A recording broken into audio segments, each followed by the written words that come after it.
VMs, all the benefits of hardware without the commitment.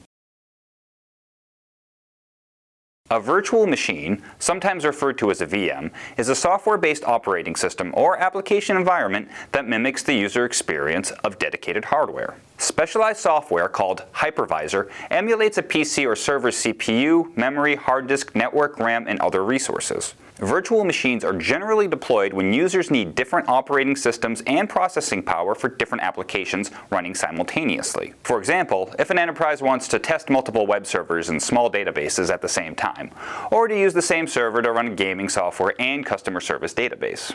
Virtualization generally saves companies money by reducing the need for physical hardware systems.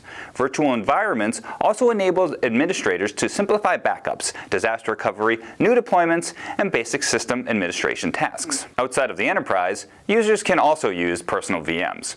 Providers like VMware, Windows Virtual PC, Microsoft, Hyper-V, and Parallels Desktop, among others, enable consumer-level users to try new operating systems. Keep business and personal desktops separate. Run software incompatible with the system hardware. Create backups, or clone a system to another machine. Despite the savings in money, labor, and time, running multiple virtual machines requires more bandwidth, storage, and processing capacity than a traditional server or desktop. IT has to be mindful of balancing VMs with available resources.